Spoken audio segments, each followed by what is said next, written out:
जिस प्लेयर के बारे में डिस्कशंस लास्ट एक दो दिन से मैं ऑफ कोर्स वुमेंस डबल्स के बारे में बात कर रहा हूँ, डिस्कशंस बहुत ज़्यादा कर रहा था, वो थी अरीसा हिगाशिनो, जिनका नाम चेंज हो चुका है ऑफ कोर्स। तो वो और उनके बारे में डिस्कशन मेरे ये चल रहे थे कि बहुत टॉप क्लास लेवल का गेम प्ले दिखा रही है, बट वो फाइनल्स में क्या करती है उस पर डिपेंड करता है। एंड देन दिस स्कोर्स, भाई साहब स्कोर देखो, किम कॉन्ग जिन्होंने कल परसों मतलब पर्ली 10 और थिन्ना को हराया था, उनको स्कोर देखो फाइनल में किंग कॉन्ग को 15-13 पे हरा चुके हैं। देखो एक बात आप बिल्कुल भी निगलेक्ट नहीं कर सकते, वो ये है कि किस टॉप लेवल की वो जब मिक्स डबल्स में खेलते थे वातानाबे के साथ तब भी थी, और अभी भी बहुत टॉप क्लास लेवल का उनका गेम प्ले है डबल्स में। वातनाबे भी जो मिक्स डबल्स खेल रहे हैं उनका जो अगर आपको पहले का पता है तो वो सिंगल्स खेलते थे, तो मैं तो रिकमेंड करूँगा वातनाबे को वापस सिंगल्स में चले जाना चाहिए।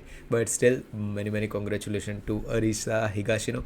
एंड देन जिस प्लेयर के बारे में डिस्कशन करना है वो ऑफ कोर्स हमारे मैन सिंगल्स प्लेयर है।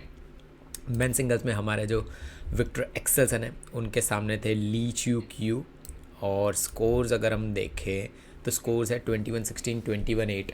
देखो क्या ली च्यू क्यू का ये गेम प्ले बहुत ख़राब था?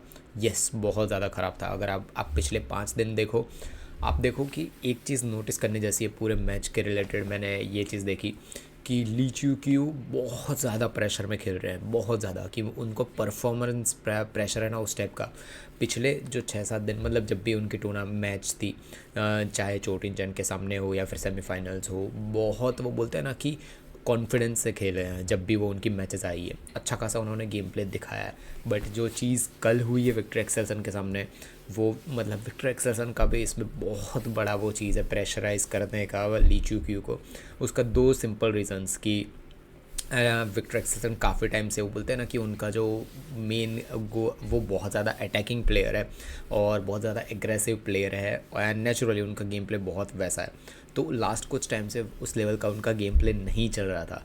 बट हुआ क्या कि ये मैच में पता नहीं वो डिसाइड ही करके आए थे, और ऑफ कोर्स वो पहले भी इंडिया ओपन में बहुत अच्छा खासा परफॉर्म कर चुके हैं, तो क्राउड भी पूरा का पूरा विक्टर एक्सेल्सन के साइड था, और ऑफ कोर्स ली च्यू क्यू के साइड भी था। बट विक्टर एक्सेल्सन बहुत ज़्यादा उनको चीयर अप हो रहा था, तो बोलते हैं ना वो प्रेशराइज ली च्यू क्यू को बहुत ज़्यादा उन्होंने गेम के अंदर कर दिया। और सेकेंड थिंग, पहले सेट में ली च्यू क्यू के चांसेस बन रहे थे जीतने के, बट चीज़ क्या हुई है, आपने एक चीज़, अगर आपने एनालिसिस अगर आपको नहीं हो रहा है तो मैं एक छोटी सी चीज़ बताऊँ, आप मैच जाके फिर से देखना, आपको ये चीज़ आइडिया आ जाएगा।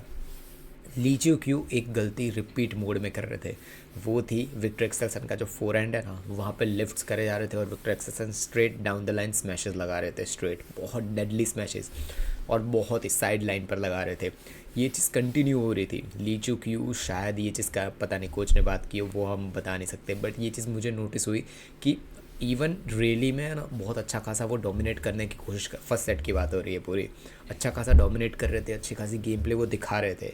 बट प्रॉब्लम कहाँ हुई, रेली जब फिनिश करने की बारी आई ना, तो वो भाई लिफ्ट्स विक्टर एक्सेल्सन के हाथ में जा रहे थे, और वो ही चीज़ ऑफ कोर्स अगर आप चांस दोगे विक्टर एक्सेल्सन को तो फिनिश ही कर देवाने वाले हैं। तो यही डोमिनेशन दिखाता है, और वो वापस उनकी जो डाउन द लाइन स्मैशेस थी ना विक्टर एक्सेल्सन की, वो वापस आ चुकी है। ली च्यू क्यू एटलीस्ट थर्ड सेट कर सकते थे, उस लेवल का बोलते हैं ना कि गेम प्ले उनका भी है कि वो फाइट दे सकते थे, बट अच्छा खासा वो भी प्रेशराइज हो चुके थे गेम प्ले के अंदर। बट येस, मैंने मैंने कॉन्ग्रेचुलेशन टू विक्टर एक्सेल्सन। और मुझे बहुत बढ़िया लग रहा है कि जो पहले के विक्टर एक्सेल्सन है, मतलब थोड़े टाइम पहले जो बहुत ज़्यादा डोमिनेट खेलते थे कि उनके सामने कोई टिक नहीं पाता था, वो गेम प्ले उनकी वापस आ चुकी है। तो वही चीज़ मुझे बढ़िया लगी। दैन हम बात करेंगे मैं मिक्स डबल्स की। मिक्स डबल्स में जो लोग जीते हैं वो थोड़ा बहुत मेरे लिए सरप्राइजिंग था। देखो जिक्यूएल डेलरू और सामने थे जियंग वे। जिकेल और डेलरू ये कुछ ऐसे मिक्स डबल्स प्लेयर्स में से है जो आपको लगेगा नहीं कि बहुत बहुत टॉप क्लास की उनकी गेम प्ले, आपको क्लियरली वो बहुत ज़्यादा अटैकिंग नहीं लगेंगे, आपको बहुत ज़्यादा डिफेंसिव नहीं लगेंगे, बट बोलते हैं ना ओवरऑल पैकेज उनका जो मिक्स डबल्स का है वो बहुत बढ़िया है। मुझे उस लेवल में उनकी गेम प्ले बहुत पसंद आती है कि ना वो एक चीज़ दूसरे को डोमिनेट करती है बहुत। पर जो चीज़ मुझे कन्फ्यूजिंग तो नहीं बट लगी का थोड़ा बहुत कि जियांग हुई है, उनको 21-18, 21-17 में हरा दिया।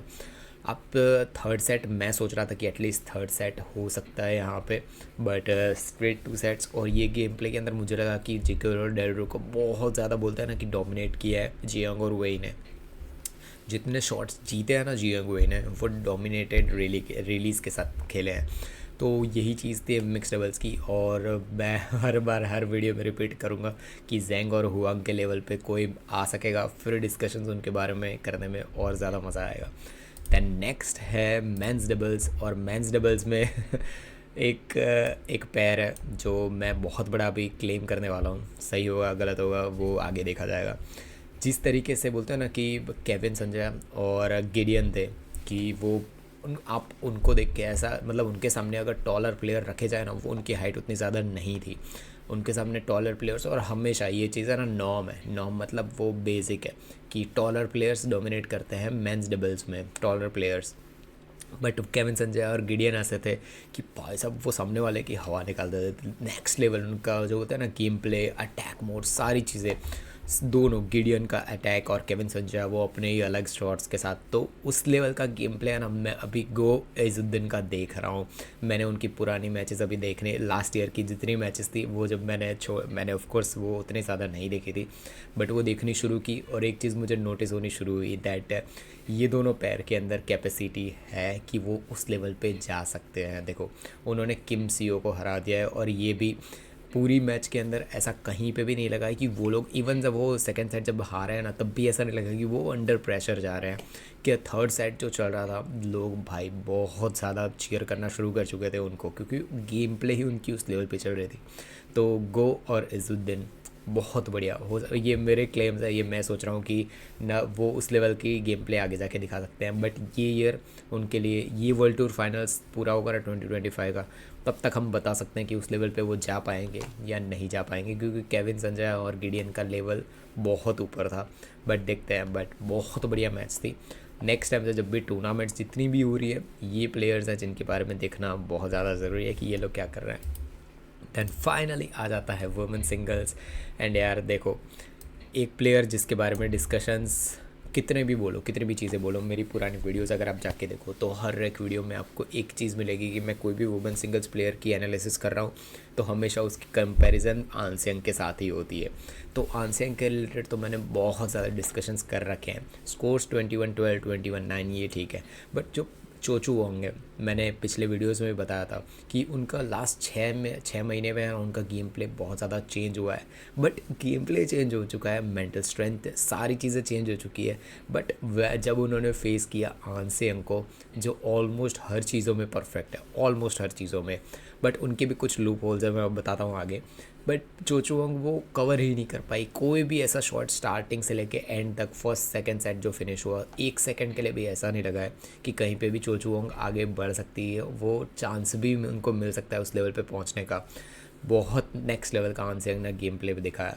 चोचुवंग के पास बोलते हैं ना कि वो गया, उनके रैकेट स्किल्स हैं, हाथ उनका बहुत, रिस्ट, और वो बहुत बढ़िया तरीके से मूव होता है। 4-5 ऐसी रिलीज़ उन्होंने बिल्ड की थी जिसके पॉइंट्स श्योर शॉट उनके थे कि आंसियंग पूरी थक चुकी थी, वो पॉइंट उनके ही थे। थक चुकी थी इन द सेंस वो रेली के अंदर थकी हुई थी कि ये पॉइंट चोचुवोंग का ही है। बट जो बोलता है ना final nail in coffin, last shot लगाना जो होता है ना फिनिश करने का, वो चीज़ करने गई चोचुवोंग और वो नहीं कर पाई।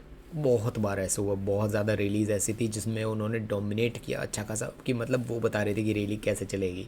रैली के बीच में बोल नहीं रही थी, बट वो बोलता है ना डोमिनेशन चल रहा होता है रैली के बीच में, कि मैं जहाँ शॉट लगाऊंगा या लगाऊंगी वैसे चलेगा। तो उस लेवल पे वो आंसियंग को फिर मतलब बोलते हैं ना कि उनको गेम प्रेजेंस बहुत ज़्यादा है, मतलब वो वहाँ पे उनको पता है कि कैसे गेम प्ले को खींचना है। तो जो चीज़ चोचुओं के बारे में यही डिस्कशन था कि वो फिनिश कर सकते थे बहुत ज़्यादा शॉट्स, बट वो नहीं कर पाई। दैन बात की जाए आंसियंग की, जो मैं लूप होल नहीं, बट जो बोलते हैं ना एक जगह पे आप पकड़ सकते हो उनको, वो ये है कि कोई एक शॉट होता है ना, कि जैसे अगर आपको पता चल जाए कि मैं उसको मतलब मेरे अपोनेंट को अगर ड्रॉप दूंगा ना तो मुझे ड्रॉप ही रिटर्न करेगा। वो कभी भी ऐसा नहीं बनने वाला है कि वो पीछे शॉट्स लगा दे या फिर शॉट स्मैश लगा दे, कुछ भी टैप लगा दे, कुछ भी, वो ड्रॉप ही रिटर्न करता है। एक बार नहीं, 2 बार नहीं, वो हमेशा ड्रॉप का रिटर्न ड्रॉप ही देता है ना अगर। तो मैं अगर नेक्स्ट टाइम उसके सामने गेम प्ले खेलने जा रहा हूँ ना, तो मुझे पता होना चाहिए कि मुझे इसके साथ क्या करना है, ठीक है, कि अगर वो ड्रॉप रिटर्न करे तो मैं टैप मार के फिनिश करूँ, मैं दूसरे शॉट्स को इमेजिन ही नहीं कर रहा। तो किस चीज़ के बारे में डिस्कस कर रहा हूँ, वो ये है कि आंसियंग को जब भी आप लिफ्ट देते हो ना, तो हमेशा ऑलमोस्ट 90% टाइम होता है ना, बहुत कम मैंने उनकी क्रॉस कोर्ट स्मैशेस देखी है। 90% क्रॉस कोर्ट शॉट भी वो जब भी लगाती है ना, तो वो साइड लाइन्स में लगाती है एकदम, क्योंकि वो बोलते हैं ना कि थोड़ी स्लो हो जाती है उनके स्मैशेस, तो साइड लाइन्स में लगाती है वो परफेक्शन के साथ, तो सामने वाला उसे रिटर्न नहीं कर पाता है। बट मेजोरिटी के शॉट्स हैं ना, वो स्ट्रेट स्मैशेस लगाती है, down the line straight smashes side lines में, वो परफेक्शन के साथ। अगर आपको पता है कि 90% शॉट्स उनके वहीं पे लग रहे हैं, परसेंटेज वाइज बात की जाए, तो वो उसके आसपास शॉट्स वो अगर उनको लिफ्ट करो तो स्ट्रेट स्मैश ही लगा रहे हैं, तो हमको उस शॉट के लिए रेडी रहना चाहिए। वो एक हमें अगर सामने वाले का पॉइंट मिल गया कि अगर मैं यहाँ से लिफ्ट कर रहा हूँ ना, तो वो यहीं पे स्मैश मारेगा, तो मैं वहाँ पे रेडी रहता हूँ और क्रॉस कोर्ट ड्रॉप लगा के, मतलब क्रॉस कोर्ट रिटर्न करके पॉइंट ले जाऊँगा। बट इस टाइप की स्ट्रेटजीज़ कोई नहीं दिख रहा है, कोई भी नहीं कर भी नहीं रहा है इस टाइप की स्ट्रेटजीज़। और देखो कि हमेशा बोलते हैं ना कि टॉप क्लास के प्लेयर्स हमेशा आते रहे हैं, और उसके अंदर इस जनरेशन का टॉप क्लास प्लेयर आंसियांग है विदाउट अ डाउट।